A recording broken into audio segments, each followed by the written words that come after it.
नमस्कार दोस्त, नई सोच न्यूज़ चैनल में आपका स्वागत है, वेलकम है।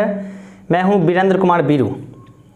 दोस्तों, हम जो आज बात जो कर रहे हैं, हम शिक्षा व्यवस्था पर, बिहार की शिक्षा व्यवस्था पर दोस्त हम बात कर रहे हैं। हम उस देश के माटी में जन्म हुए जिसका नाम भारत है, और भारत के एक सुनहला सा राज्य है जिसका नाम बिहार है, जहाँ से कि गणित की शुरुआत हुई। बिहार के गणितज्ञ आर्यभट्ट ने जीरो का शुरुआत किया और हमने दुनिया को मैथमेटिक्स दिया। यह बिहार वह धरती है, यह बिहार वशिष्ठ नारायण की धरती है, यह बिहार नालंदा विश्वविद्यालय की धरती है, यह बिहार विक्रमशिला विश्वविद्यालय की धरती है। इस सभी विश्वविद्यालय में विदेश से लोग आते थे पढ़ने के लिए।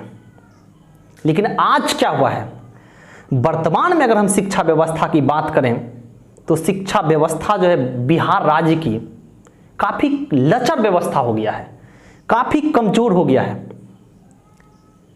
बिहार की शिक्षा व्यवस्था लचर होना ये देश के लिए सबसे बड़ा एक घनघोर सा, एक जैसे बादल समा जाता है, एक अंधेरा सा हो गया है। शिक्षा व्यवस्था की अगर बात किया जाए तो शिक्षा व्यवस्था दो तरह के है। गरीबों का शिक्षा व्यवस्था अलग है, अमीरों का शिक्षा व्यवस्था अलग है। क्यों ऐसा है? क्यों नहीं सरकारी सिस्टम सुधर रहा है? क्या सरकारी सिस्टम के बारे में हमारे राज्य के मुखिया नहीं जानते हैं? क्या जिला के डिस्ट्रिक्ट मजिस्ट्रेट नहीं जानते हैं? सब कोई जानते हैं, लेकिन फिर भी कोई एक्शन क्यों नहीं लेता है? क्यों नहीं सरकारी स्कूल की व्यवस्था को सुधारा जा रहा है? सरकारी स्कूल माननीय मुख्यमंत्री ने सिर्फ बड़ी बड़ी इमारतें जरूर बनवा दी है, लेकिन उस इमारत में शिक्षा का कोई भी स्वरूप नहीं है, वहां पे पढ़ाई नहीं होता है। भले ही बच्चे एडमिशन लेने के लिए सरकारी स्कूल में जरूर जाते हैं और एडमिशन लेते भी हैं, इनमें कोई शक नहीं है, लेकिन सरकारी स्कूल में एडमिशन लेने के बाद बच्चे कितने दिन सरकारी स्कूल में पढ़ने जाते हैं, यह सबसे बड़ी बात है। क्यों नहीं जाते हैं पढ़ने के लिए? मैं मानता हूं इससे बच्चों की कोई गलती नहीं है कि बच्चे सरकारी स्कूल पढ़ने नहीं जाते हैं। क्यों नहीं जाते हैं? क्योंकि सरकारी स्कूल में पढ़ाई होता ही नहीं है, इसीलिए बच्चे सरकारी स्कूल में पढ़ने नहीं जाते हैं, और मेरे अनुमान से जाना भी नहीं चाहिए। क्योंकि सरकारी स्कूल में व्यवस्थाओं की कमी है, सही से सरकारी स्कूल में शिक्षक की पूर्ति नहीं हो पा रहा है, तो विद्यार्थी क्या करने जाए वहां सरकारी स्कूल? फिजिक्स का टीचर है तो केमिस्ट्री का टीचर नहीं, केमिस्ट्री का टीचर है तो मैथ का टीचर नहीं। ये हाल है हमारे सरकारी स्कूल व्यवस्था का।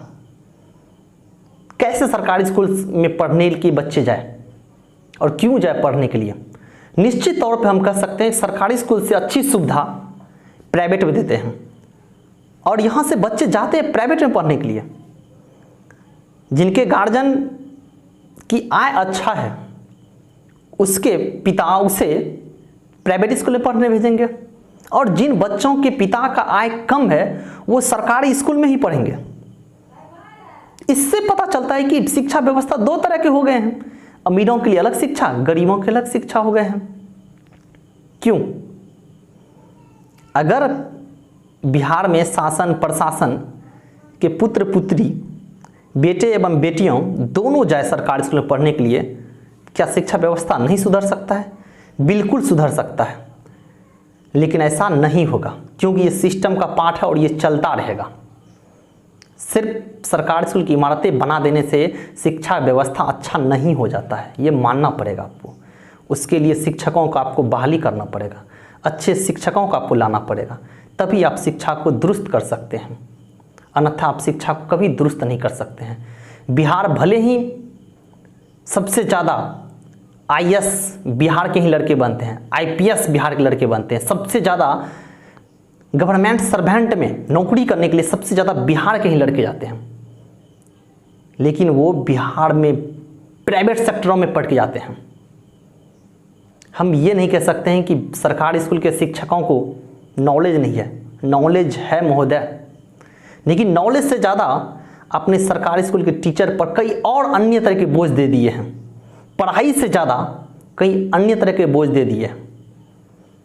जनगणना का बोझ, वोटिंग होगा तो उसमें आपको जाना है, तो भला बताएं टीचर कैसे पढ़ाएंगे?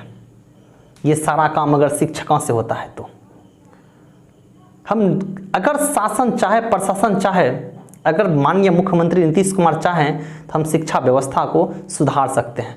और मैं आशा करता हूं कि ज़रूर आप, अगर ये वीडियो आप तक पहुंचेंगे तो आप ज़रूर इस शिक्षा व्यवस्था को, सरकारी सिस्टम को आप सुधारेंगे। धन्यवाद नई सोच न्यूज़ चैनल पे।